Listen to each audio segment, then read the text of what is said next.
just say goodbye? Would you let it ride? Hello, good morning, good evening. How's everybody doing? I hope all is well. I'm your hostess with the mostest. I gotta take off my glasses. People telling me I look like people I don't even look like. So I gotta switch it up on you. But what's happening? What's good? I'm doing great. Money's good, family's good, health good. Sometimes it be like that. But welcome in.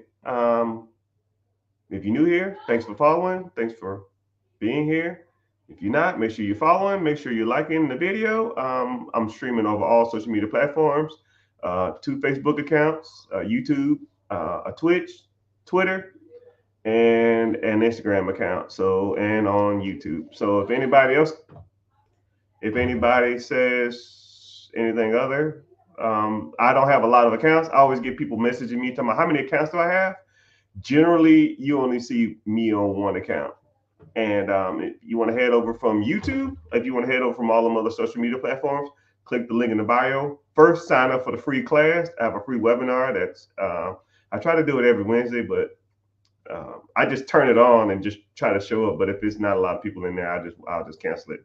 But I always try to be host a Wednesday class and talks about if you want to ever get into like coaching, mentorship, credit, investing, buying a business, buying cash flow producing assets, storage units, Airbnb.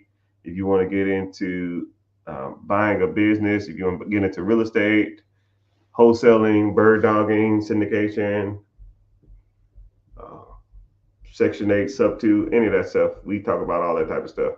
So if you're ever interested in that, just come through and go to the free webinar, link in the bio, or go to therichgetricher.com and you can search that way, which the website never works. You have to put like HTTPS or whatever that crap is. I don't know. I ain't worried about it. Anyways, so subject of the day, I guess, is somebody asked me about a IUL, life insurance policy. And you know what I think about that? Why don't I like life insurance policies that are IUL? So I'm gonna kind of break it down and I'm gonna kind of get through it, but I don't want to talk about this hard subject too much. But ILU is an insurance policy that you pay into, and then once you pay into it for so many years, then you can produce cash back or you can get cash back on your policy. Which I kind of see the benefit or the reason why it can be so enticing because a lot of people feel like, man, I gotta have life insurance, and if I paying for life insurance and it pays me or let me borrow money against it in the future, then I'm not pretty much just throwing my money away. Almost like car insurance. I hate life insurance or car insurance because I feel like you're just throwing your money away. You put your money into it, and if you don't have a rate, you don't get your money back, which is kind of bull crap. But you ILUs, IULs is you put your money into the system, and after so much time, you can pay into you get your money back. Okay, that's that insurance policy, right? But I'm gonna talk about some other insurance policies before I move forward, so we can kind of learn. You have what's called term insurance, and you have whole life. Term life insurance covers a term on a predetermined amount. So let's say if you wanted term life insurance for 10 years or 5 years or 8 years or 15 years or 20 years, it's over that amount of section. How you doing? Welcome in, welcome in. So for example, let's say if you had term life insurance and your term life insurance policy is over 10 years. Term typically is 10 years, so I like to use the term 10-year thing, right? So it only covers over that 10 years. So if you're 25, when you're 35, the insurance policy expires. So you can either renew it for another 10 years or you can just be done with it. Also, then you have what's called whole life. It's exactly what it sounds like. It's over your whole life. So whenever you buy the insurance policy, if you buy it at 25, you keep it until you die. Okay? So, it's pretty self-explanatory. You buy it, you keep it your whole life. When you die, your kids or whoever get a policy. Okay, so with that being said, you have those three policies. You got one that you pay into, and in the future you can borrow against it as like a loan to yourself. The other one is just stays your whole life, and then the other one is term over a certain amount of time. So let's start talking about the prices of some of these, because that is one of the deciding factors on which one I'm gonna do. Let's say if you get term life insurance, you're 25, I'll say 30 years old, 30-year-old male, decent shape. That term life insurance be over the next 10 years, probably be something in the range of $50 a month for a $150,000 policy, maybe 200,000. I'll make it $200,000. $200,000 policy, $50, 10 years, every month for 10 years. It's relatively cheaper because a lot of people think the insurance company knows that the odds of you dying between 30 and 40 are slim. So they'll take a chance on that. Okay. Then you have what's called whole life. Whole life. So it's over the next, you're 30 years old, you might live to be 75 over the next 45 years if you're 30. So now they know, wow, this guy is with us for life. We're going to take this policy, and we're pretty much going to have to try to make our money out of this guy until he's, he's going to be with us for life. So we're going to charge a little more. So now that policy, instead of $50 a month, because it's not over the next 10 years, it's over the next 45 years, they're going to charge you about $1.50. 125, 135, 150. I'll just make it 150 just to make it easier. For the same $200,000. Okay? For the same $200,000. 150 to 50, that's a big difference. But the average person, they're just like, okay, I keep it for the rest of my life, but in 10 years, I don't have to renew it. But what's crazy about term, if you go that 10 years, now you're 40. Now your policy going to go up. Now it's going to be like, $120 for the next 10 years. So 40 to 50 is 110. But at 50, they know you're going to die soon. So now your insurance policy is damn near $250, maybe $300 for half the amount. You know what I mean? So you can take a chance, or you can go ahead and get whole life. But the term will be more expensive as you go along. Okay. Next is IULs, or the insurance policy you pay into, and you borrow money against it after 3, 4, 5, 6, 7 years, or whatever it is. Anybody want to take a guess? If you was 30 years old and you wanted an insurance policy that's $200,000 or $300,000 that you can borrow against in 5 years or 10 years or something like that. If you want to throw a number out and you tell me what you think the policy costs. If a term next 10 years is 50, whole life at 30 is about 125 to 150. How much do you think the IUL is going to be? And this is coming from people that I know for sure that's done it. I know 100%. I am good friends with a guy who does IUL, and I kind of broke down the numbers to him wise, and he's like, "What?" I said, "Yeah, man." I know 3 guys, and they was paying about the same amount. One guy was 40, the other guys was in their 30s. They were spending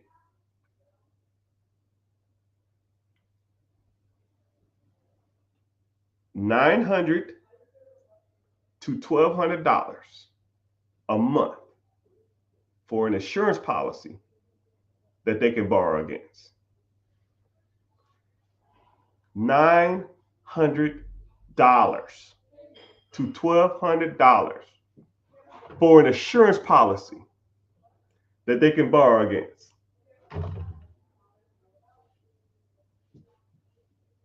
So now we know what we get. Now we know the cost. Which one is more beneficial?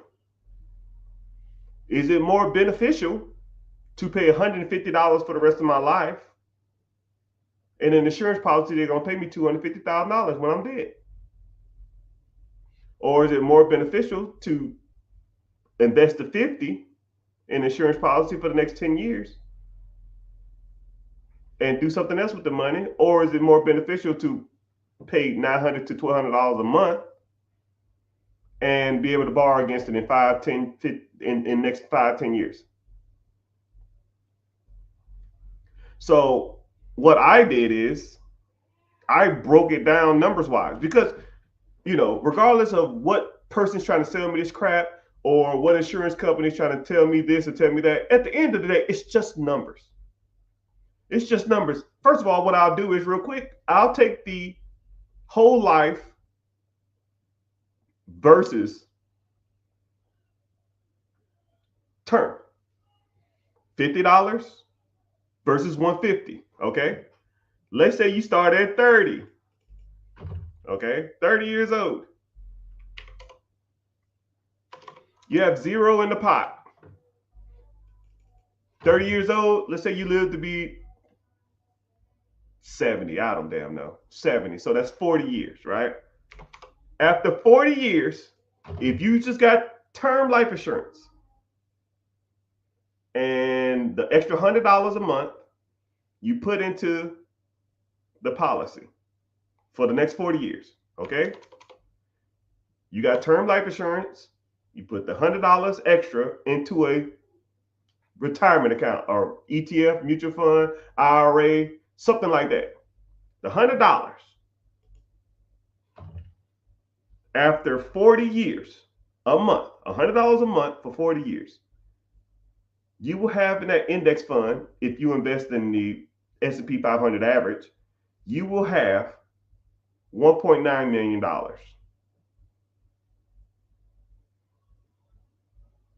When you die.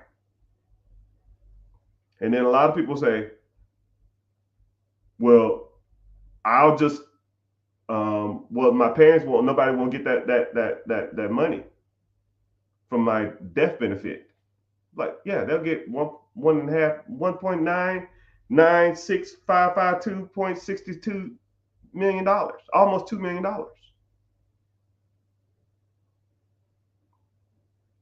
And let's do this. Let's say instead of the IUL, you just got the term and just did it for 10 years. Okay? So you got a $250,000 policy term at 30 years old, $50 a month. And instead of you putting the $1,200 to a IUL, whatever the hell that shit is, let's say you took the $1,150 difference and you invested it yourself for just the 10 years. Just the 10 years. So now you invest in $1,150 for 10 years. Over that 10-year period, it will be $300,000, $302,000. But your life insurance policy is worth $200,000, $250,000. But you took the extra $1,000 and you invested it. So now you're 40 with $300,000. And then your term life insurance expired. So you can either do this. You can get more term life insurance, or you can just give your family the $304,000 if you die. Or you can keep paying $1,200 into a pot to borrow money from an account. Borrow from an account, mother trucker, borrow from yourself. You made $300,000 in 10 years by putting up $1,000 a month. Why would you borrow from a company? You pretty much made your own UIL. Now you can borrow against your retirement account. You can borrow against your stock. I don't know if you know that. You can go to the bank and say, hey man, I got $304,000 in an ETF or a mutual fund or a stock or whatever the hell you put this in. I'm gonna use it for collateral for a loan. Well, how much you need? Well, how much you giving? We can give you 90% of the value. 90% of $300,000 is $270,000. So now you get a loan from the bank for $270,000 while keeping your $304,000 in the account. So now you got $304,000 in the account. That's still gonna be making interest. So I'll put 304 for the next 20 years because you're not touching it. You don't have to contribute nothing else. You're done contributing with that to that shit. When you're 40 to 60, 40 to 60, it'll be $4.5 million in that account. And you took a loan out on it. So now you can use that to either buy some real estate, buy a business, buy a storage unit, use that for the down payment, buy some apartments, buy some property, commercial property, residential property. Instead of me going out and asking this insurance company, yo, man, I need to borrow some money. And then what's crazy is if you go to them and ask them for the money, they charge you a penalty. They charge you a fee to take your own money out. So what do we learn here, people? Why do what an insurance company can do for you when you can just do it yourself? People ask me, yo, Mr. Richard, how much insurance you got out? None. How much life insurance you got? None. Knock on wood. Because if I'm gone, I got so much in assets. That's my insurance policy. I mean, a funeral is what, 10 grand? I got that in my damn savings account. I mean, you take the money, this is what I would do. I can't tell y'all what to do because I'm not a financial advisor. This is what I would do. I'll get the cheapest life insurance policy and take all the difference and put it to work. Real estate, mutual funds, ETFs, stocks, whatever. Working on my credit, building my business credit. That's what I would do. Take all the money that I make, get the cheapest life insurance policy, and then when that term life insurance is up, it should be, if you did it right, it should be the equivalent of what your life insurance policy would have been after that 10 years, if you did it right. But a lot of people don't know where to start. A lot of people don't know how to do it. A lot of people get nervous. A lot of people get scared. Or a lot of people feel like life trumps lifetime decisions, which is kind of crazy. I mean, I have that debate with people all the time. Is that people will tell me, yo, man, I had, $37,000 saved up. I had $100,000 saved up. I had $43,000 saved up. But XYZ happened. No, that just shows me you're not disciplined. I mean, I guess shit happens, but shit always happens. Shit happens to rich people. Shit happens to middle class people. Shit happens to lower class people. The only difference is rich people and wealthy people, they don't sell the barn. They don't sell the car to pay for gas. We don't sell the barn to buy a cow. I mean, that's about as simple as it gets. And I hate to be a butthole about it, but I'll see people that'll say, yo, man, I had a whole bunch of savings, but my car is about to get repoed. Man, that car. Buy another one. There's hundreds of car dealerships down the street. Well, I don't want to mess up my credit. I mean, you spend $40,000 so your credit don't get messed up. We can fix your credit. We can't all of a sudden gain $50,000. Unless it's a foreclosure on your house, most stuff can be fixed, right? Because you got equity in the house and you need a place to live. If it ain't a foreclosure on your house, don't sell the farm. Don't sell the car for gas money. Don't sell the baby for diapers. It's about as simple as it gets when it comes to that type of stuff. It's just about discipline and being consistent. That's it. But I don't want to harp on that subject too much longer. But that's just my personal opinion on life insurance. If you start buying stuff that makes you enough money whenever you're gone, the amount of money you're making or have money amount of money you've made will outweigh most life insurance policies. Now they might got to pay some capital gains tax or some sales tax or something on that when they sell it, unless you set it up right. Let's say if you have that $300,000, you put it into account over the next 20 years. Now you got $4.5 million. Why don't you put that in a living revocable trust? Now that money is in a trust, and your spouse and your kids are the beneficiaries of that trust. So now, whenever you do pass away, now that lawyer or that arbitrary or that judge won't seize that asset. You can tell them, hey, man, piss off. This account is set up properly.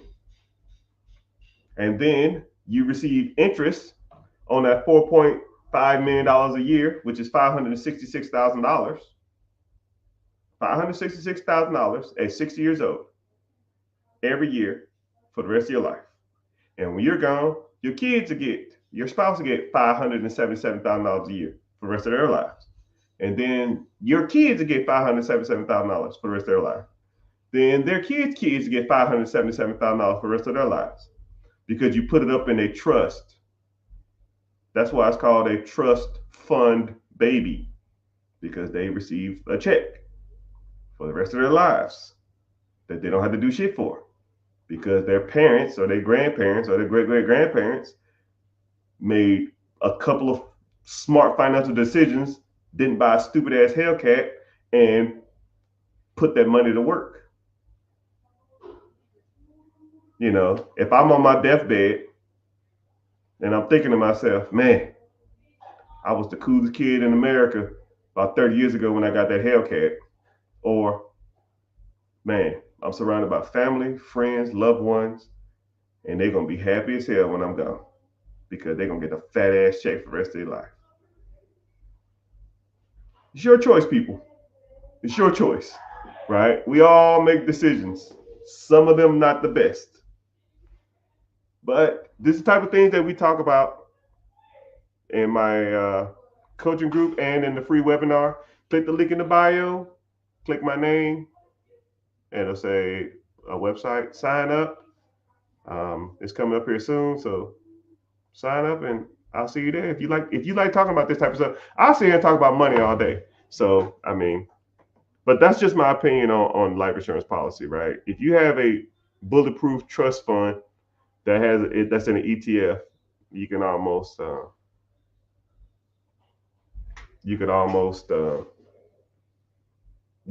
away with not having life insurance. And then if you really wanted to be serious, you can almost take the trust money, which is $500,000, and buy life insurance on everybody in the family. And whenever somebody passes away, the life insurance money just goes into the pot. That's what a lot of rich people do.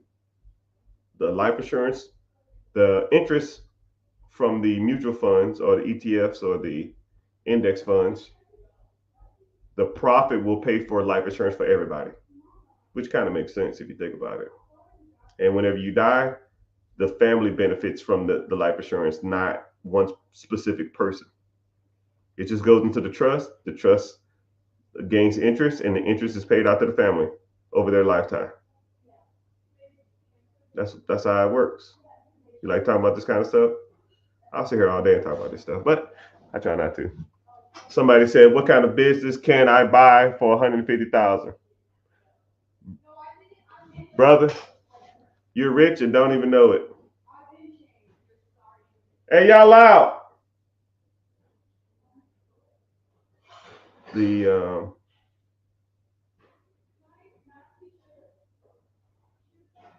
$150,000. So $150,000 using a SBA 7A loan at 10% down can get you probably up to $1.5 million. If you're doing, I'll even make it $1 million. Let's keep $50,000 to yourself for some strange reason. If you do it right, you can use $100,000. If you do it even righter, which is not even a word, you can do it $50,000. SBA 7A loan requires 5% or 2.5%, which would be $25,000. If you're doing 33% margins, you could probably do about $300,000 of cash flow. I call it 350. You can do 350 cash flow. And with that $350,000 cash flow, after you pay yourself back and pay the bank back and the government back, you could probably do about $200,000 a year of cash flow, which breaks down to about $18,000 a month if you do it right. But I don't know you, I don't know where you live, I don't know your risk tolerance, but that's the type of stuff that we talk about. And that's the type of stuff that I like showing people, right? I think business acquisition is one of my specialties. I've been doing it a while. I'm pretty good at it. I'm super efficient at it. And I almost can calculate it off the top of my head, which is kind of weird on how to buy a business numbers wise on top of your head. The numbers, I can break down the numbers of pretty much any business, but what I can't break down is what you want to buy. Because I'll meet people that'll say, I want a laundromat. And then they'll get to look and I'll show them the places to look and I'll show them how to properly evaluate. And they're like, man, a lot of these laundromats suck because it's almost like I'm trying to give you a good analogy. It's like a hot, it's like a hot shoe or a hot car. Like Cybertruck's the best example, right? Cybertrucks when they first came out, supposed to be 89,000. And then they went up to 99,000. And then you saw them on the market, they hit the market, then they went up to damn near $200,000.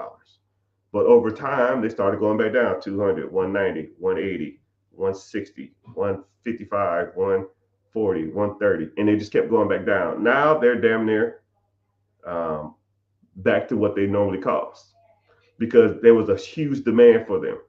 I think when it comes to laundromats, it's the same thing. Everybody, when I ask them what kind of business they want, the first thing they say is laundromats. I don't know why. I don't know because somebody on this damn internet keeps telling people about these damn laundromats. I'm not gonna say her name, but we know who she is. She's my arch enemy. She don't even know I exist, but she will. and and and then they'll get to looking at these damn things and they're like, these shits are overpriced. And I'm like, yeah, they are overpriced. Why do you want this crap anyways? Man, because that's what everybody say they want. And then they get to looking at other stuff and it's like, wow, this pig farm is doing pretty good. It's like, do you want a pig farm? It's like, not really, but hell, it makes a lot of money. All right, so let's look into it. And then now they own a pig farm. Here's what it is. They thought they wanted something, and then a lot of people are in love with the idea of owning something that they can brag about. I'll meet people and they'll say, I want this boutique. I want this nail salon. I want a dry cleaners. Oh, I want a laundromat. I want a vegan juice bar. And I'm like, do you really want a vegan juice bar? Or you just want to tell people you got a vegan juice bar? Do you really want a laundromat? Or you just want to tell people you have a laundromat? Because I think a lot of times people will just say they want some stuff, but they really don't want it. They're just saying it because they think it's cool to have it, not the fact that they really want it. If I told you statistically, dry cleaners make more money than laundromats, but dry cleaners are like, I want a dry cleaner.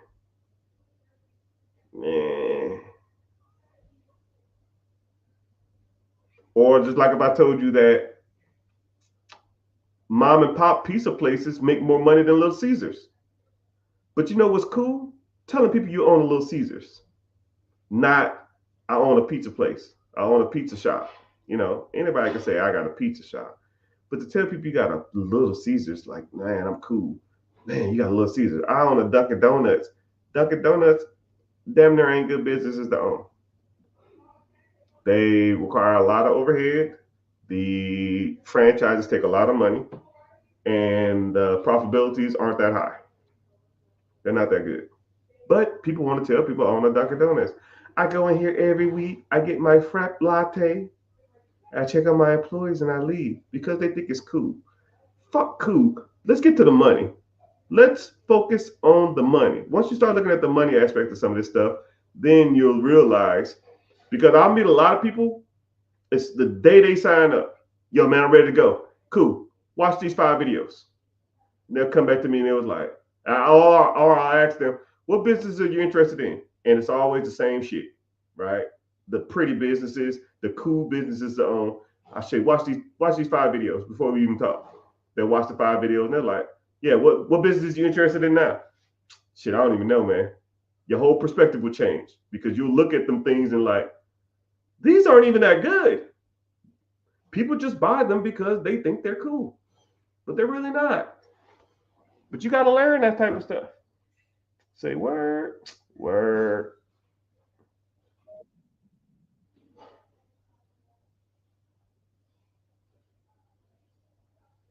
Someone said, let's focus on credit. Let's talk about credit. Someone said they like my swag. Well, first of all, I'm always swag. But like the Lacoste, it's older. Back when I was about 160 pounds, now I'm like 195 solid. But it still fit. It still does its thing. Anyways, let's talk about credit since that's one of my pillars that I focus on. So anybody who don't know the pillars, who are new here, I'll focus on four major pillars: credit and everything to do with credit. So credit, business credit, personal credit, credit score, credit utilization, uh, credit profile, business credit, business structure, LLC, EINs, S corp, C corp, sole proprietorships, uh, setting up everything that's attached to your business to get business credit. If you want to do trade lines, if you want to do net 30s, that's just trash. I don't even focus on that no more. But if you want to do any of that stuff, that's all another thing. Then my second pillar is investing. Stocks, bonds, mutual funds, ETFs, uh, Roths, TSP,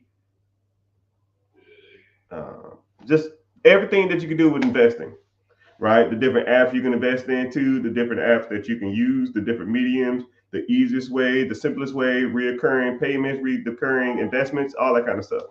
Then my third pillar that I focus on is real estate. Uh, Single family home, your primary home.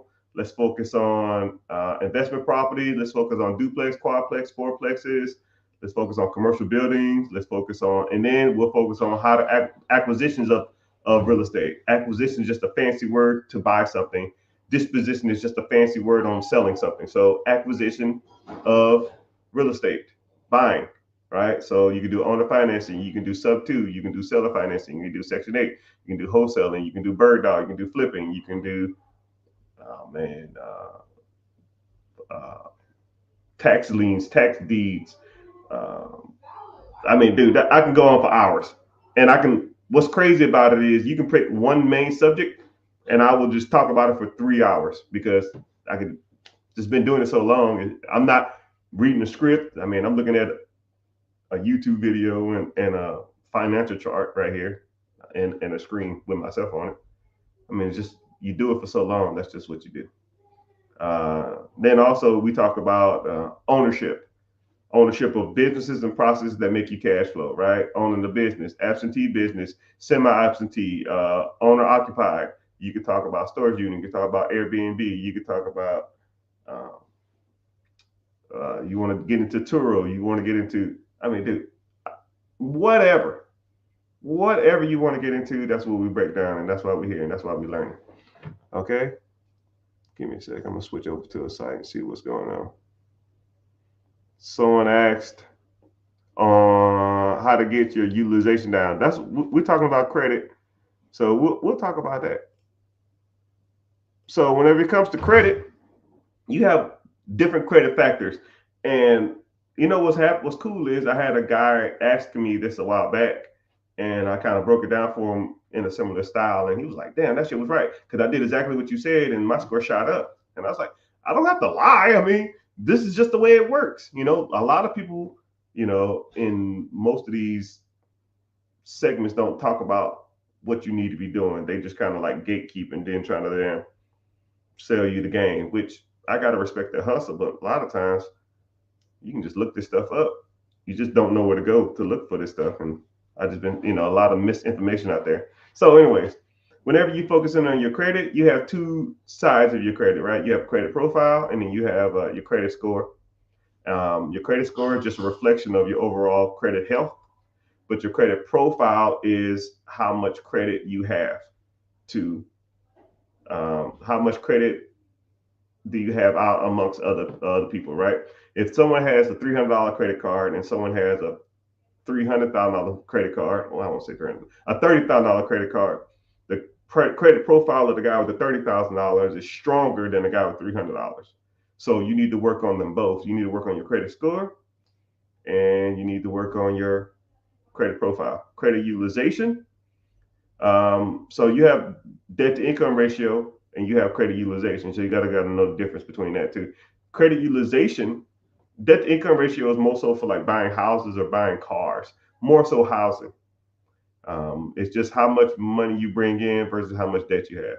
Credit utilization is pretty much the one of the main factors for your credit score. So if you have high credit utilization, anything over 30%, your credit score is going to shoot down.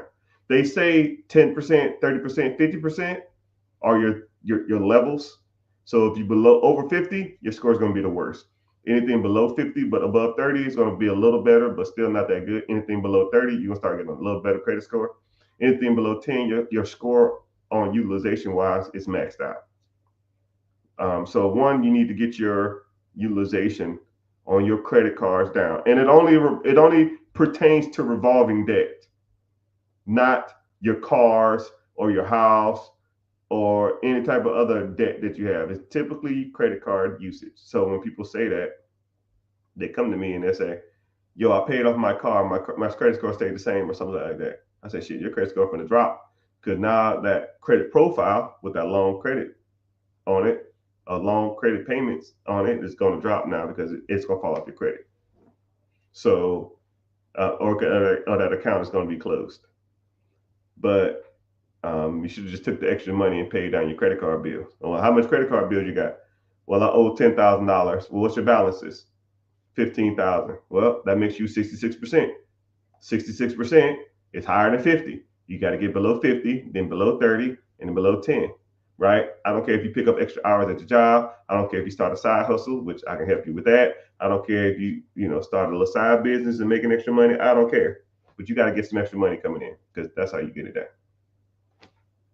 Okay. So whenever you talk about credit, that's the type of thing you focus on. I do offer credit repair because if you do whatever else, the other stuff that's on your credit profile is credit, negative inquiries. So delinquencies, late payments, repos, medical bills, baby mama payments, or some shit like that. If that stuff on your credit and you haven't been paying on it, then you have to get those stuff off.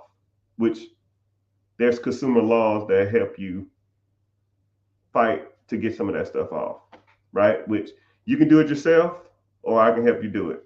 So if you're interested in credit repair, click the link in the bio, join the free, I think it's Be Your Own Boss class. Sign up, and I'll see you there. All right. But someone said,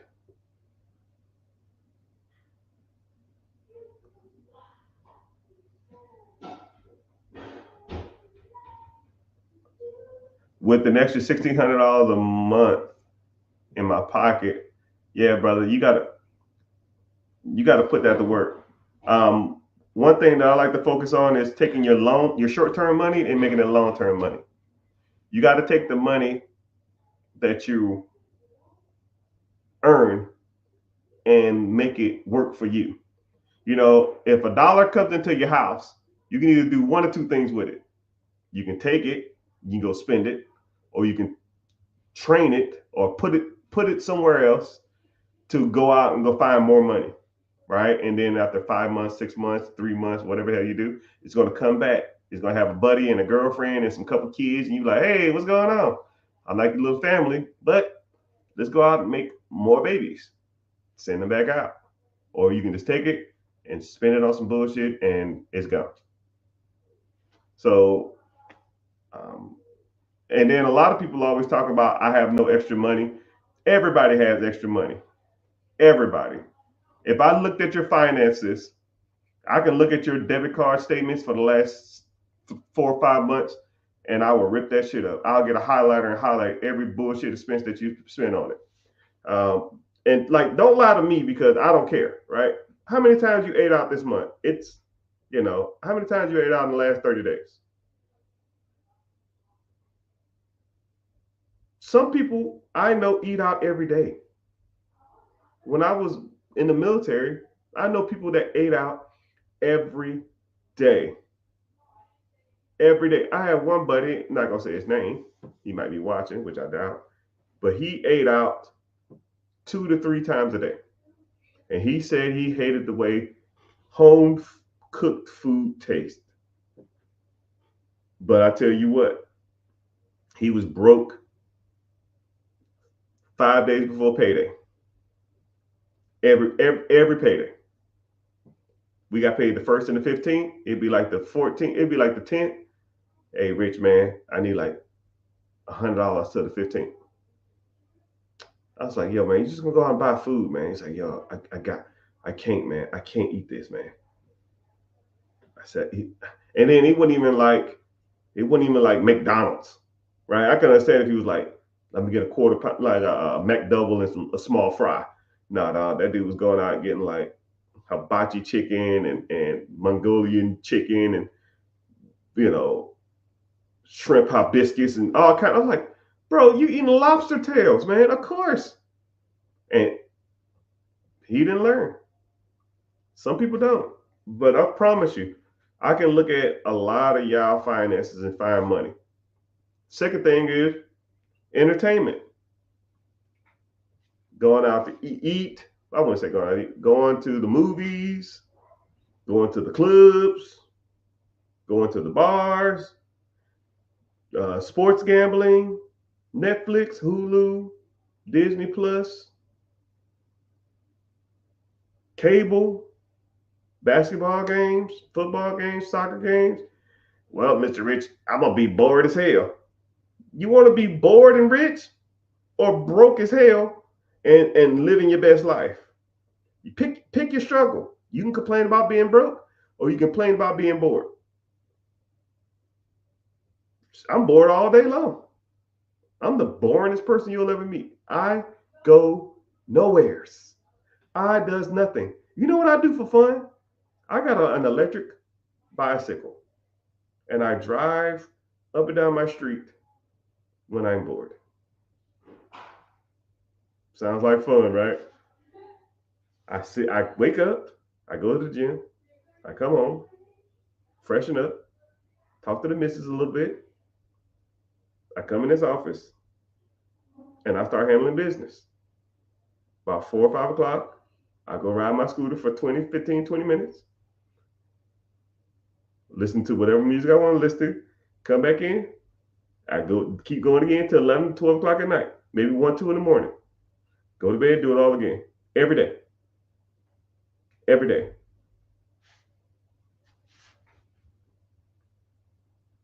Every day. I got all the channels in the world, all the subscriptions in the world. Don't even watch that shit. Don't need it. Don't care. Because my objective is not that. I've been living below my means so long that when I do have the opportunities and the affordability to do it, you're not going to want to do it. Right? But I tell you what, when LeBron James or somebody coming to town or Kansas City Chiefs coming to town or something, oh man, I want to see Patrick Mahomes. I go to the missus and say, yo, go get Chiefs tickets. She already know where we're going. She already know what if I go in there and I'm like, why didn't we get those rows down there? She's like, oh, they was already sold out. Okay, cool. Or we're in the press box, or we're in the locker room. Right? Elton John came to town, we're backstage. Snoop Dogg came to town, we're backstage. Wiz Khalifa came to town, we're backstage. Taylor Swift came to town, Taylor Swift was rough. Taylor Swift was was a monster, dog. Not gonna lie. Not gonna lie. But kids want to see Taylor Swift, they go see Taylor Swift. Childish Gambino and I think somebody else coming to concert here soon. We going backstage, right? Hey, what's going on? Let me get a quick photo. Huge fan. Cool. Deuce. I'm not in the nosebleeds. I'm not in the house sitting in the standing room only because I rarely do that stuff. But when I do it, it's on because I make so much money grinding 9 a.m. to 2 a.m. every day. Monday, I rarely take vacations. Don't care about it. Don't need it. When I do take vacations, all exclusive, right? I'm flying first class. I'm staying in the best hotels, all that stuff. I'm not bragging. I'm just showing you that there's other ways of doing it and you doing it wrong. You're working to live mediocre versus working to invest to make more money to live your wildest dreams. You're doing it right, but you're missing a few steps. So the average person walks in my door, I'm gonna look at them and say, how much money you make a year? I make $50,000. Cool. Let me see your expenses. How much money you got saved up? Nothing. How much investments you got? Nothing. Well, why aren't you investing? I don't have enough. Cool. Let me look at your finances. It says here you got a $1,200 pickup truck. Yeah, I need a vehicle to get back and forth to work. A $1,200 pickup truck? Okay, cool. Your spouse got a vehicle too. Yeah. She worked? No. Well, how much is her car payment? This is Durango. It's $400 a month. So you spend $1,600 a month in car payments. Yeah, that's $22,000 a year. Let's say you put that $22,000 a year into an ETF, wait 10 years, it'll be almost $500,000. Is your car worth $500,000? You driving that fucking truck is worth $500,000 in 10 years from now. You say yes. I say hell no. There ain't a car in the world that's worth $500,000 driving. It ain't enough cool points in the world for somebody that don't even know me to say, man, you're a cool guy. I love your car. I don't give a shit what you think about my car. You don't see the hours that I put in to drive that shit. Right? It ain't worth it. It ain't worth it. And besides, what's crazy about really cool cars, people all want to do is lean on your cars and take pictures and fuck with it. It's annoying. But I'm rambling. I am rambling. So let's get to some preguntas, questions. The moral of the story is, people, that y'all all have fat that y'all can cut. But I don't think a lot of people want to do that. I think a lot of people they like the ideal of being an entrepreneur. They like the ideal of being wealthy and rich, but they don't want to put in the work. But one thing about me, anybody who's in the program or anybody who does a one-on-one with me or anyone that does a consultation with me or anybody that ever meets me, and I'm a deep dive and I'm gonna just look at you like this.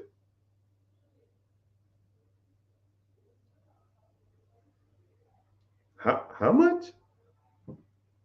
And then this is what's crazy about people's money is when you tell them that that's not right, they'll literally almost get mad at you for like justifying their lifestyle. It's like, yo, bro, you spend $400 a month on eating out. Oh, I got to have that. You spend 25, you spend $75 a month on something. Oh, no. See, you don't understand. See, I don't do nothing else. I have to have that. I have to. You have to have a Mercedes Benz. You have to have Netflix. You have to have eating out every other day. See, my office don't have a refrigerator, and we have to buy food at the lobby, and it's $15 a day. I can't not eat.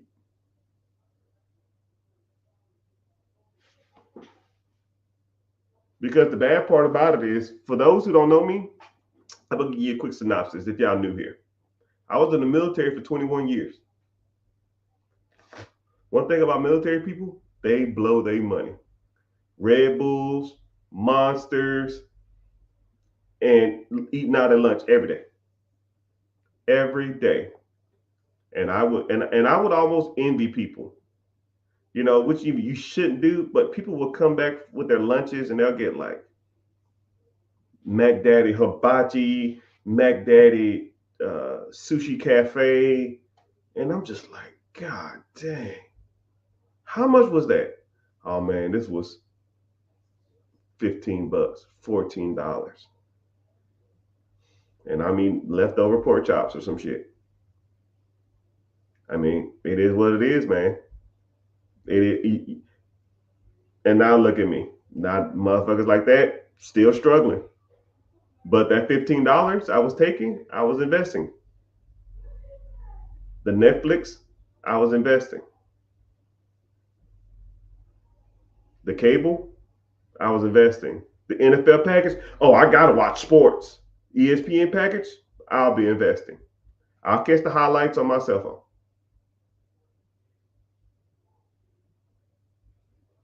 Okay, you missed the game. So then what?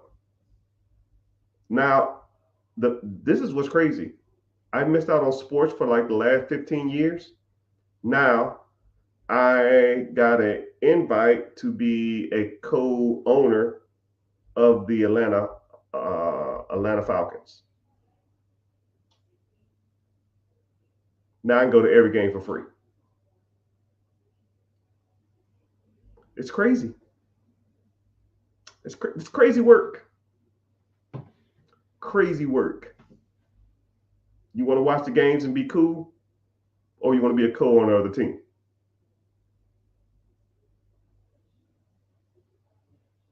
Your choice, people. Your choice. You got to make the decision, though. You got to make the decision. And then whatever you do with the extra money is your decision, too. What I like to do is I pay the house first. One rule in my house when it comes to finances, I get paid first. When money comes into my pot, I don't pay my electric bill first. I don't pay my house first. I don't pay my water first. I don't pay none of that shit. When money comes in, I get paid first. It goes to an ETF, mutual fund, IRA, buying more real estate or buying more businesses. And I'm somewhere in the range of $50,000 to $90,000 a month of repaying myself back. This is not a game, people. You start doing the math on that. It's nuts. It's nuts. But hey, what do I know?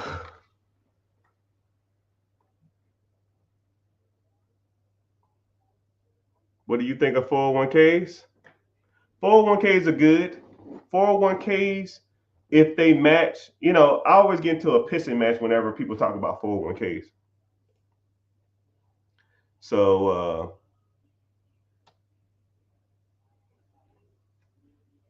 hold on, I gotta see what's going on over all my channels. Welcome in, everybody. Instagram,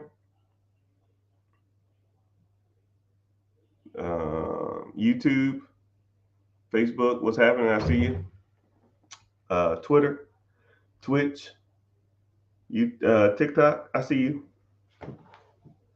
What do I think about 401k? 401k is good if they match. If they don't match, because your 401k payout is going to be between 8 to 10, maybe 11 on a good one. If they match, it's free money. But a lot of people will always argue with me talking about, yeah, you're paying the government. Boy, shut up. They're giving you free damn money. A lot of people hate the fact that our 401k reduces the income from the corporation that you paid for. And it's just almost like, bro, I don't give a shit what it's reducing. Man, you should pay into your 401k because your 401k, the company you work for gets a tax benefit whenever they do that. Okay? They're giving me free money. If I put $10 into a pot and they put $10 into the pot, how much you made? You made $10. What percentage of that? What percentage of return is that? That's 100%. So why the hell am I complaining about their taxes? I don't give a shit about that company. Whenever I leave, I'm gone. I don't give a damn about that.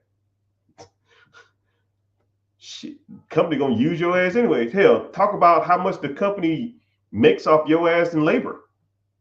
It's probably about a 10 to 12% ratio. So if they pay you $10, they're making $100. Talk about, if you're gonna bitch about something, bitch about that. Bitch about the fact that you can own the process. If you own the process and you made the $90 and you gave somebody else $10, complain about that. Complain why you don't own the process instead of, man, I put $100 into a pot and they gave me $100, but they're reducing their taxable income. Dude, shut up. You know how dumb you sound? I don't know. People just weird, right? If they're gonna give me the free money, I'll take it. But if they're not giving me no free money, cool, I'll do it myself. I came in late. Well, welcome.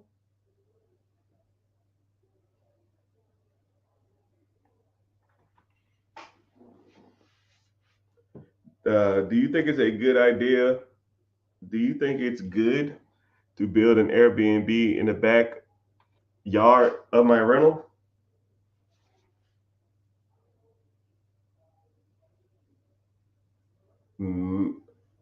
Maybe. Depends on how cheap you can build it. You know, Airbnbs are kind of washed up.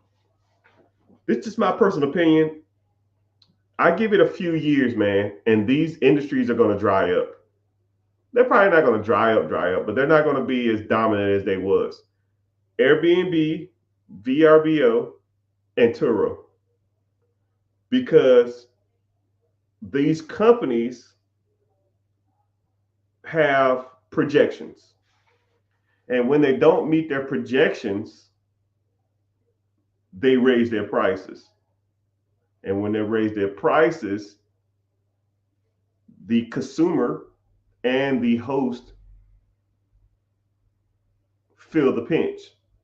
And then it becomes to a point where it's not worth it. You know what I mean? So let's say, for example, the same thing with um, Uber and Lyft aren't there yet. But whenever the Tesla Uber CEO company thing comes out, then Tesla, then Lyft and Uber are going to be the same thing. And I'm gonna break that down to you too in a sec. Just bear with me. So for example, let's say if a hotel room is $200, but the Airbnb is $150. And then you say, well shit, I can just book the Airbnb. I save $50. But then you book the Airbnb, and then like the person who's hosting it, Airbnb might take $30 fee, right? But then not a lot of people are doing Airbnb anymore. So now the Airbnb fee goes from $30 to $60. Well, then the guy was like, well, shit, now I got to raise my prices just to make up for the Airbnb. I make up for the Airbnb fee. So now they go from 150 to 180, right? But then whenever you check out, instead of you paying just tax, you pay like a cleanup fee, a service fee, an Airbnb fee. And now instead of you paying $200 for a room at the hotel, your $180 Airbnb, try to save $20, 9 fees. Now you end up spending like $230, $240. You're like, well, fuck, I could have just stayed at the hotel. So now, Airbnb is doing that a lot with people. So now the fee for Airbnb, VRBO, and Turo is like that because their objective is to make as much money as possible. And whenever their stock or their sales are down, they got to maintain their upkeep. So what they do, they charge more fees to the consumer and then the host. And from what I've gathered from a lot of people who own a lot of Airbnb or either a lot of Turo cars, a lot of people aren't going to the sites anymore. The same thing with Turo. People aren't renting there anymore or not renting there as much because one, Turo, I mean, think about it. How often do you see Turo? How often do you see Turo commercials or advertisement? I don't see any. So people aren't even using that app, and then they're overpriced. So, you know, so now people aren't using them as much. They got to raise their prices. I think Turo, I get Turo about a year and a half, 2 years. I think Turo's gonna be dead. That's just my personal opinion. And would you cry if I told you that lie? Would you say goodbye? Would you let it whine? Someone said, could I turn 100K into $1 million without waiting 30 years? Yeah. If you put 10% down on $1 million business and the business is worth $1 million, now it turned into $1 million. You do that in 2 months. But a lot of people focus on the wrong thing. And I'm gonna break this down for y'all, man. And I hope whoever's listening take notes. If you don't listen to shit I say, listen to this. The amount of money that you have is irrelevant. It's just a number. It's just a vanity metric. I'll even make it super easy. Having $1 million is like having 15 cars.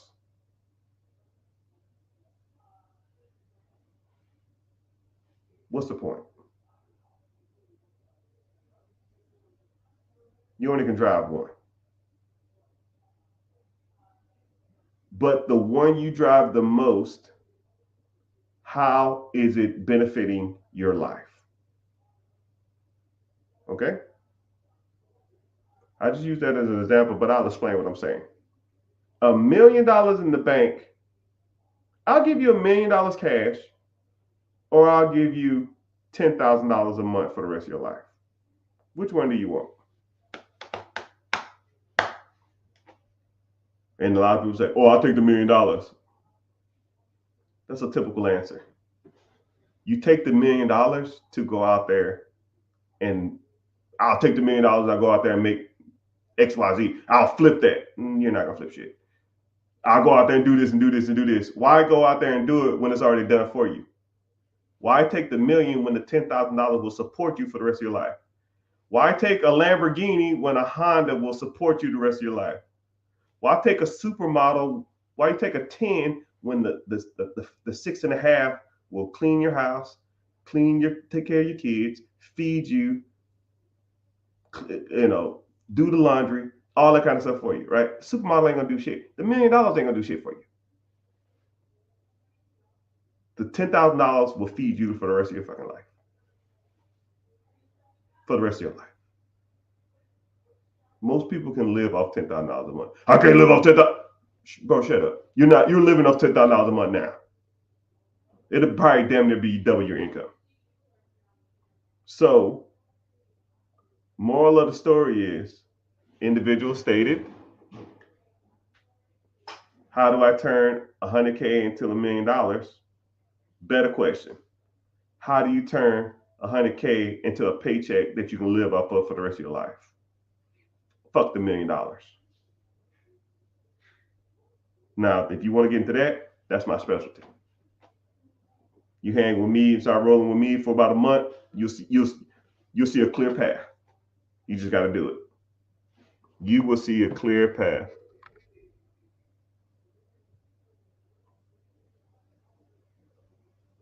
You will see the path. You that see the path. Will the SBA give you a business loan if you've never had a business before? Great question. Great question. The answer is yes. Yes, they will give you a business loan without owning a business before. You just got to prove to them that they're going to get their money back. It's like anything, man. If you know what you're doing, and you know what you're talking about, and it makes financial sense, and you talk to the right people, yes, you can get a business loan without owning a business. But they do like you to have experience in the industry that you're purchasing in. And the SBA, so there's multiple different types of SBA loans. More than likely, you're talking about buying an existing business. If you're buying an existing business and you have no experience running that business, there's ways around that. So you just got to know how to do it.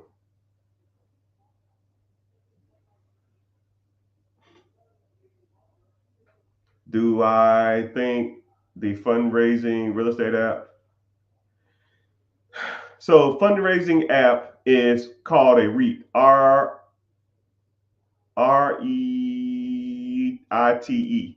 So what that means is I give them money. They put into a pot. They go buy some real estate. The cash flow comes in, and they pay me some dividend or pay me some interest. Yes, you can do that, or you can just buy your own real estate, and you make all the money. Instead of you getting 10% on your money, you can make 50% on your money.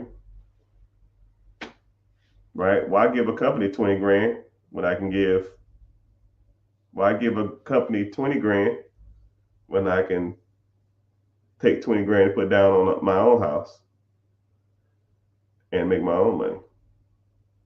You know? So if that's what you want to do, but that is an option, but I like options. I like hearing different perspectives. How about a pool business? Pool routes are okay. As long as I'm not doing the cleaning. Building pools can kind of get a little specific. I wouldn't want a pool. I don't know anything about buying. I don't know anything about digging a pool, siting a pool. I don't know anything about it. But if, would I want to take on something like that? That it ain't my specialty. But if you know a lot about pools, then yeah, that would be it.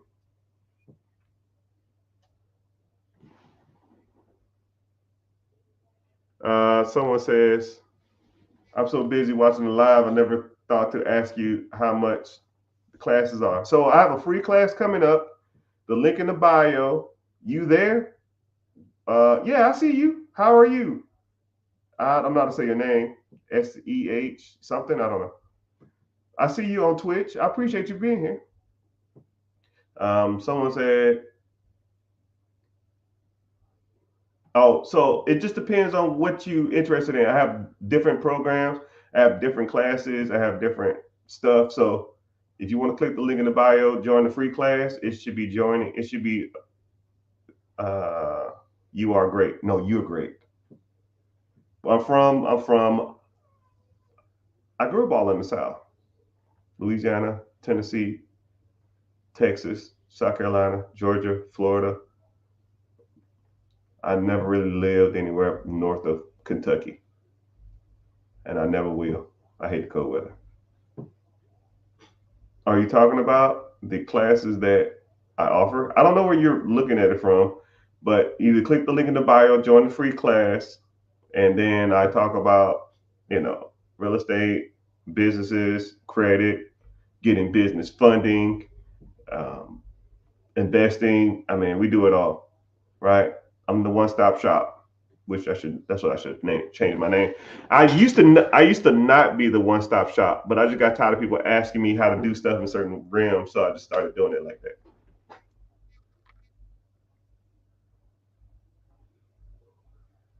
I'm mad cool. No, you're mad cool. How much is the class? It's free. Click the link in the bio, and if you want to move forward after the class, then I'll show you how to do that. And then we'll go from there.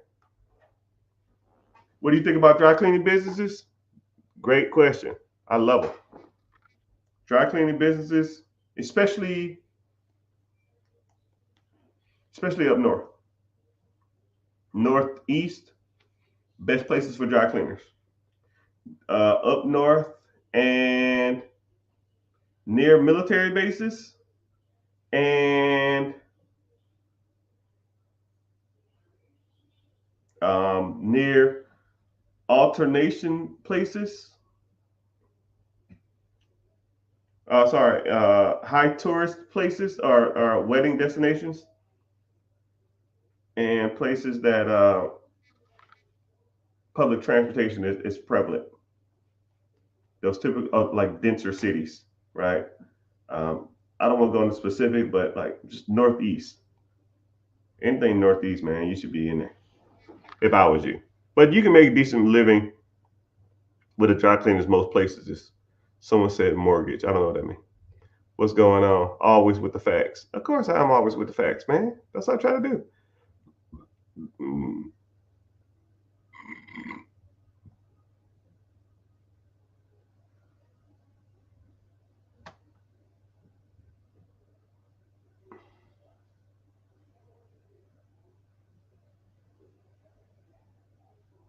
Someone said, "What can I do with 10?" Yeah, yeah, yeah. What can I do with $10,000? Someone always like 10K is like the universal answer. You're from overseas, man. We stretching. It's kind of crazy. I get on these apps and I get to talking, and I meet people from all over the world. I meet people from UK, um, a lot of Europe, uh, Africa, Asia. I meet a lot of people from Canada. I meet a lot of people from South America, and a lot of people from um, Mexico. But if I had to say any country, Canada a lot. But I've never heard in Africa. That's the first. Appreciate it. Appreciate you being here. But yeah, the universal question that I always get is, what can I do with $10,000? It's like the entry level amount of money that people have. But you have so many different paths that you can take with $10,000. You can do the side hustle thing. You can do the storage unit thing. Not storage unit. You can do the vending machine thing. You can start Turo if you want to do that. You can start a good side hustle like pressure washing, window washing, couch flipping, upcycling. You could also start investing into an ETF or something like that, and just letting it ride until you start saving up a decent amount of money, then borrow against that money, and or you can set up your business structure ETF. No, sorry. Set up your business structure, LLC, S corp, C corp, sole proprietorship, however you want to set it up. EIN, get everything attached to your business. Go open up 3 bank accounts through three different banks, and then go leverage their money, raise their capital, which works. A lot of people always say, "Man, it sounds like it's hard, but it's not. You can do it." Okay, then I see you.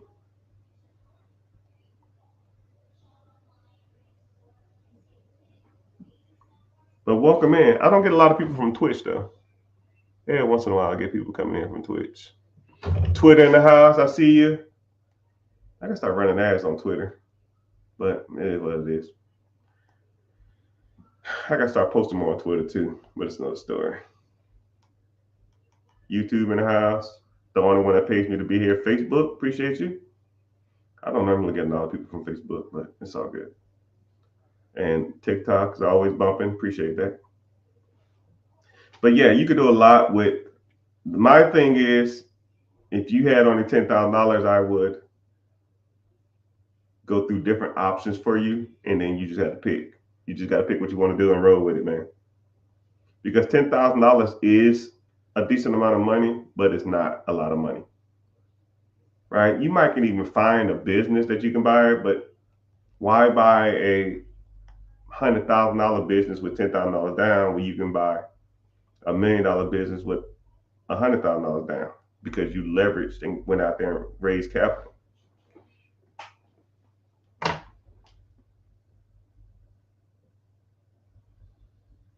And yeah, Uber Eats is the worst enemy. Yeah, Uber Eats, yeah, Uber Eats is the same thing. I'm telling y'all, man, the Uber Eats, the Lyft, Turo, Airbnb, VRBO, that shit, especially whenever Elon Musk opened up is going to open up another factory. Okay, I'm pre-calling this. When it happens, 5, 6, 7, 10 years from now, you're like, damn, that black mother clucker was on it. They're opening up. The CEO of Lyft, is it Lyft or Uber, left the company to start a business with Elon Musk. Elon Musk is opening up a new facility that is going to specialize in self-driving cars. So let's think about it. Elon Musk, self-driving cars, opening up a facility just to build cars that drive themselves, and working with the technology of Uber or Lyft to find the people. So let me get this straight. This man is going to be building cars. And then this is where it's going to get really good. He's going to get the technology to build self-driving cars. The cars are going to be go pick somebody up and drop somebody off. And now the middleman that they have to pay for the driver, they don't have to have that no more. And this is where it gets good. Let's say if you have a car and you drive your car to work and you work from 8 to 5. Let's say if you turn your car onto like money mode or whatever hell you want to call it. Now your car, instead of sitting there, it has the self-driving capability in it. Now it goes around town and pick up people and drop people off while you're at work. So now you go to work while your car works for you.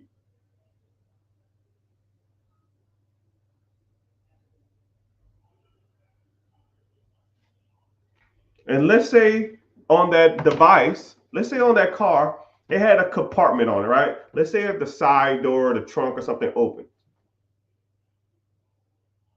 So if the car goes drive itself, the little compartment on the side opens up, you put a meal in it and it closes, and then it takes the people their food, and then they just wait for the car, it opens up and they go grab their food and they leave. So now you have Uber, Lyft, Uber Eats for a self-driving car. So now you cut out the middleman for all that shit.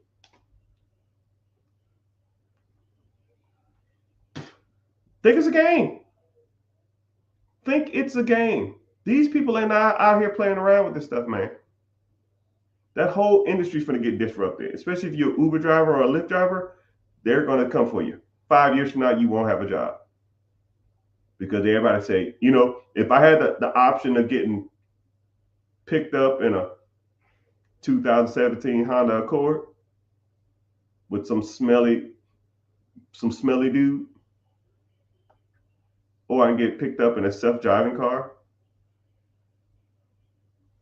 for the same price. Come on now. I would just want to get picked up in a self-driving car because I thought it was cool, just so I can record my steering wheel as it drives me around.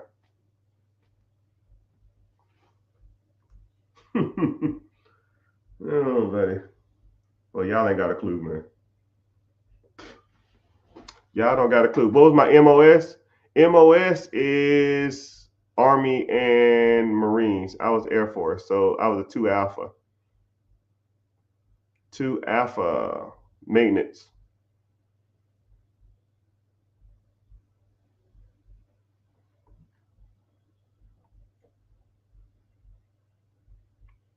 Yeah, if you want to, hey man, I'm gonna say this one more time. You're killing me. If you want to click the link in the bio, join the free class. I start one here soon, really, really soon. So if you want to learn more, we go from there. And then I break down everything. You want a damn sit down? You want a one-on-one call? You want a consultation? Whatever you want, my guy. What kind of side hustles do you have? All of them, my friend. Damn, man. Instagram bumping with the comments. I appreciate y'all. What is your acquisition owner business and the manager quits a week after you own it? What your fail safe? Okay, that's a good question. So let's say if I had a business and someone quits the first day, right? Which that sounds a little far fetched. But if someone quit, like I took over and they hated my guts and they quit it the first day. Well, first of all, the majority of owners have families and they have responsibilities. So more than likely, they're not going to quit. They're going to put in a notice. And if they put in a notice, that means you have time. And then you say, hey, this is what we're going to do. I know you want to quit, or I know you put in your notice, you got 2 weeks. Just give me this, and I don't mind, and then we'll go from there. I'll give you a good referral. If you need anything, you call me and let me know. But what I want you to do is I'm gonna spend the next week trying to find someone to hire, and whenever they come in, just train them how to do your job, and then after that, you're good. Can I at least get that from you? And they say, yeah, sure. And then you spend the week finding somebody. There's people that want work. You just gotta look for it. I would love to own a laundromat, but my luck, they quit. You know what? I don't know. I know you because I know your profile pic, but I'm gonna put you on something, man. You said if I bought a business, what if the manager quit? I would love to own a laundromat, but with my luck. And then you had another question that said, "Oh yeah, you had another question that talked about something else. That's something else indifferent."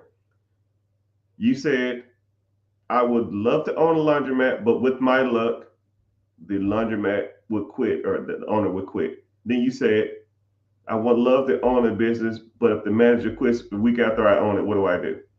Do I have a fail safe? You're, you know what you're doing? You psyched yourself out of your own destiny.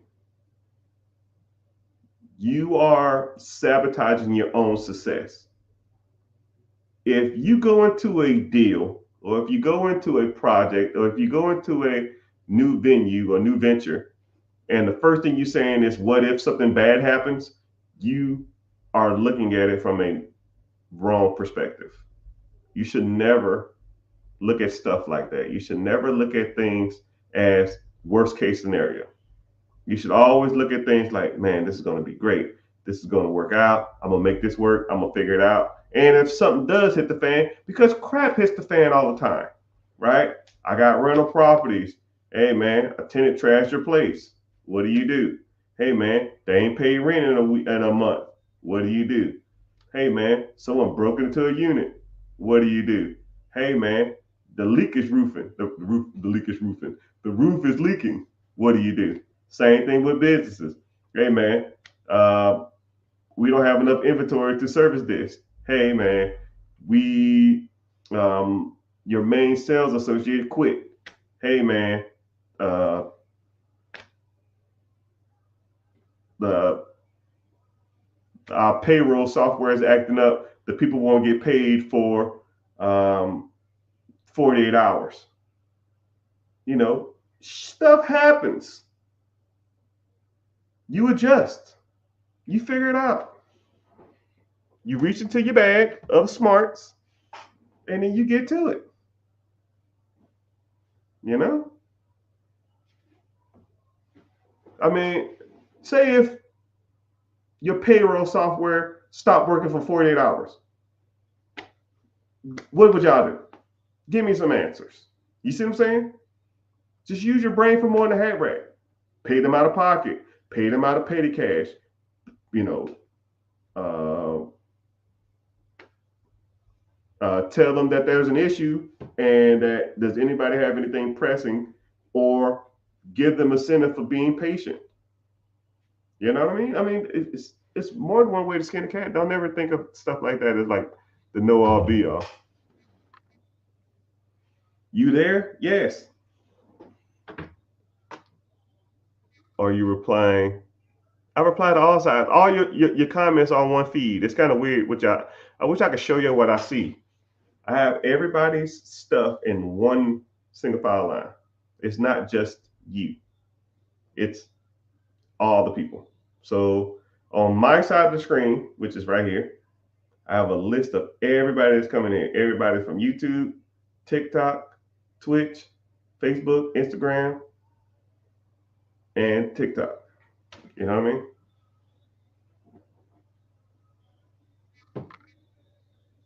Sitting up front with a mic, wearing a headphone. All I need is one mic, one mic.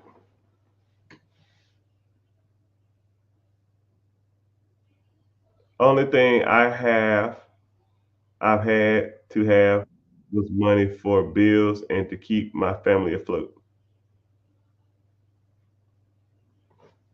Yeah, but I'm sure if I really looked at your finances, you probably could either be making more money and or be cutting the fat. You have unnecessary expenses. But some people, and I get it, some people don't make that much money. And if you don't make that much money, then you need to start doing stuff that makes more money. Let's say if you had a part-time job at the Dollar Tree, I don't know. Let's say you're making $10 an hour, you're working 25 hours a week, that's $250 a week. After taxes, you bring in home $200, that's $800 a week, right? First of all, you're working part-time, you got a lot of time on your hand. What are you doing in your extra time to make more money?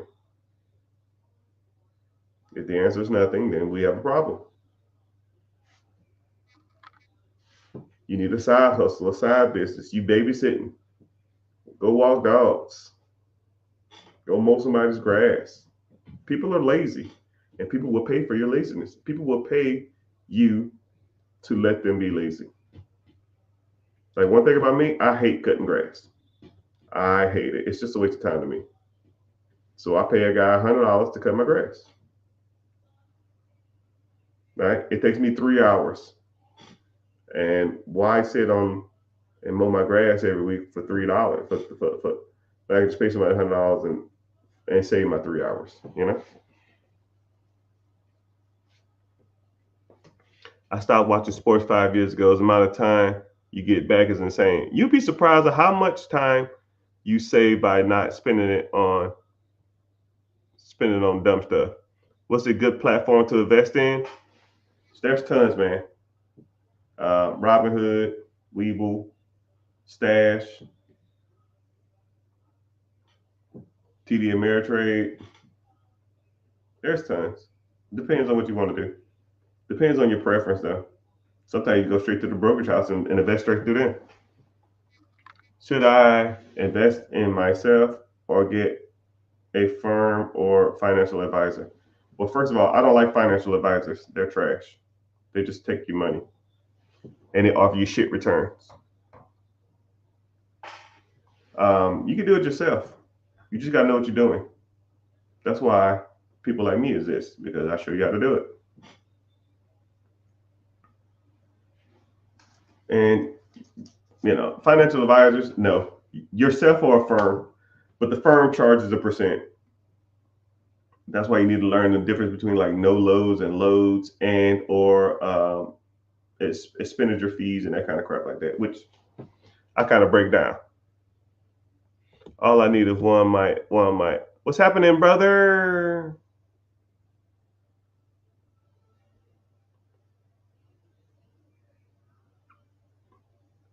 Somebody said, I love my Lexus, but it's worth it to me. Let me see your profile pics. All right, my guy. Let me see. Let's say the average new Lexus, sure, I'll put you at 40 grand, right? 40 grand with interest at 8%, that's like 45,000. Say word. $45,000 times 12. Times divided by 3. 45,000. So you pay $40,000 for your Lexus, right? That you happen to love, and then you're gonna add interest on top. That's about $5,000 in interest. That's 45,000 divided by, let's say if you finance that car at 60 months, 5 years, that's $750. You look like a middle-aged guy. I'll put you at, I don't know, 35. I'll even put you at 40, right? So 40 years. So let's say you took the $700. You started out with nothing. Instead of you buying that damn car, you put that $750 a month into a mutual fund ETF that's producing a decent amount that followed the S&P 500 over the last 90 years since the Great Depression. If you just did that, you drove that hoopty, you will have a little over $2 million from when you're 40 to when you're 60 years old. So is your Lexus worth $2 million?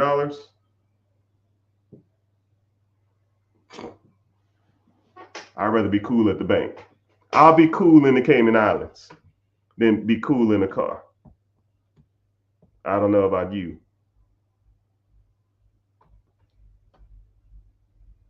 I'd rather be cool in the Cayman Islands, my guy. I got 50K and a decent credit score. Yeah, your credit score is decent. You got to almost focus. Your credit is almost like right on the cusp. You probably got high utilization or something, but something there is like weird. 50K, you can do some work with 50K though. Where to invest my first Roth individual 401k? I'm not to say your name, but we'll get into it. 401k Roth is through an individual or a corporation. Individual retirement account. You're saying the same thing twice. A Roth is an individual retirement account. An individual account is a retirement account. It's a Roth. Or you're talking about a traditional, not an individual. Traditional is not tax deferred. Roth is tax deferred, and a 401k is through your job. Roth and traditional, you do. 401k, your job does. So you need to go to your job and ask, do y'all offer a 401k? If they say no, then you don't get a 401k then. You go through an IRA or a traditional. Traditional, you pay taxes when you take it out. Roth, you don't pay taxes, or you pay taxes up front and then you don't pay taxes when you pull it out. It's post-tax money versus pre-tax money. But that's a good question.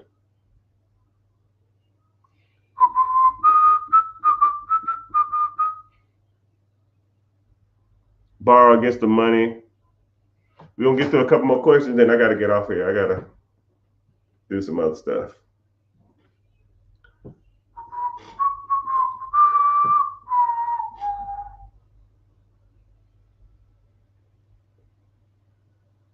Borrow against your money in the stock market, didn't know that was possible? Yeah. What? Okay, I put like this. Individuals say borrowing against your money in the stock market. I didn't know that was possible. How the hell you think Elon Musk bought Tesla? Bought Twitter or X? You think Elon Musk, say Twitter sold for $40 billion. You think Elon Musk wrote a check for $40 billion? No. You think he sold $40 billion worth of Tesla stocks to buy it? No. He can't even do that. They won't let you do that. If you own a lot of shares of a major corporation, you got to announce that shit like in years in advance, and you only can sell so much stock at so much time. So what people do is, who have a large amount of money, they loan you money against your shares. And the money that he loaned, he said, yo, I want to buy Twitter. It's $40 billion.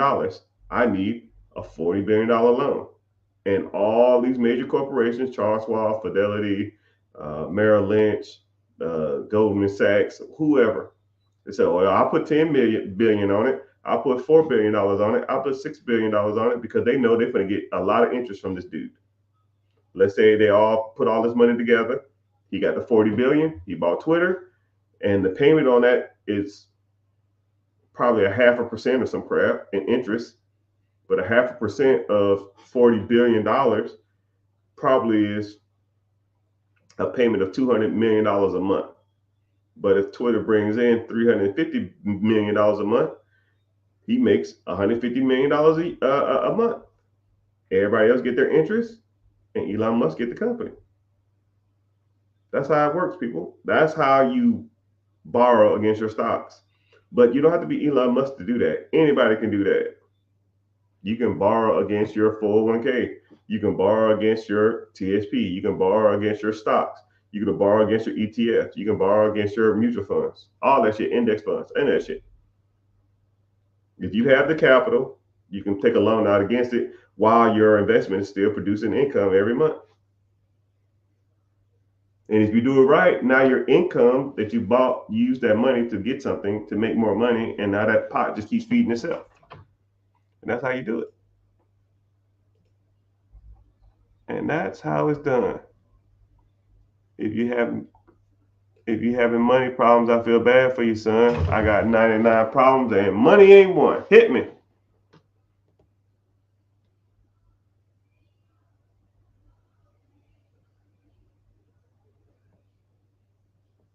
All right, so last question, and then we'll probably get off here. Someone said, hey, can you help me learn how to get a business acquisition loan? Something about equity. Without equity? But you kind of lost me on the last part. But yeah, that's one of my specialties. Getting business loans, buying businesses, getting business loans to grow your business, getting business loans to start a business, getting real estate loans to build a house, buy a single house, buy a duplex, quadplex, buy commercial, buy real estate, buy apartments, buy storage units, buy Airbnb, all of that stuff. We talk about that stuff all the time.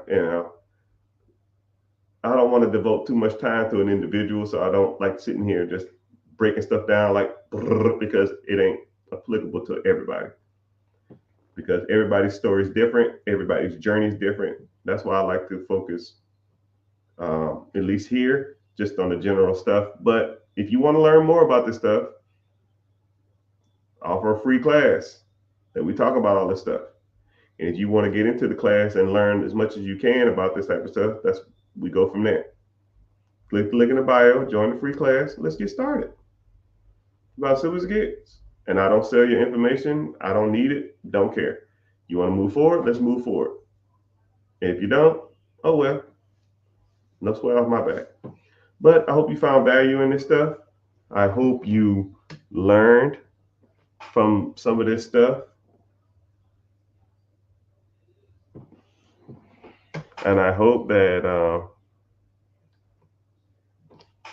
I gave you a new perspective of a new way to look at some of this stuff, because I hate the expression "you don't know what you don't know," but until you're shown the proper way to do stuff, or the way statistically people have been doing it to get ahead, then you will never learn the proper ways to get stuff. Because when you talk about your dreams, when you talk about your money goals, when you talk about your financial struggles, when you talk to them with people who have limited mindsets, you will get limited answers. If you're talking to a cousin that's broke about starting a business or growing a business, they're going to say the same thing that they was taught from their parents, same thing they learned from school, same thing they learned from their friends who are broke, who also don't have anything. That's why your net worth is your net worth. That's why you need to start associating with and starting talking to people who don't have limited beliefs, who will inspire you to go out there and pursue the things that you want, that can help you and aid you and point you in the right direction on how to get that next level. Because we've all had mentors, we've all learned the game from somebody, and you or I are no exceptions. Someone taught me a lot of this. Someone needs to teach you a lot of this stuff, because we've been taught wrong in school.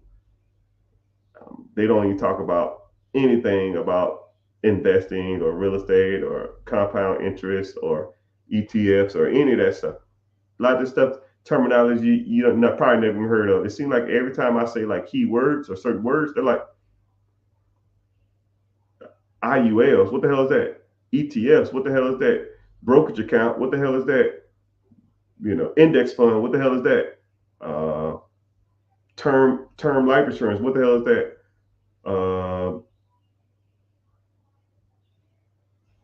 Bird dogging. What the hell is that? Bird strategy. What is that? Because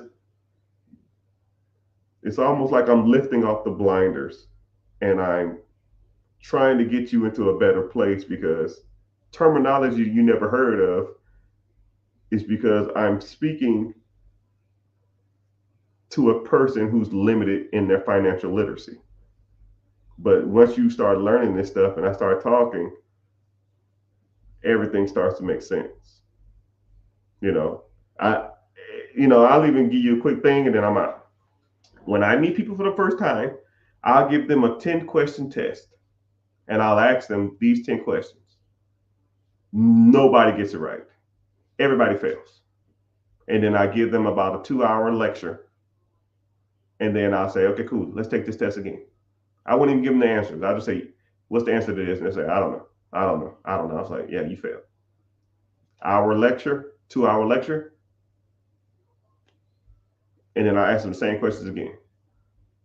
90, 100%.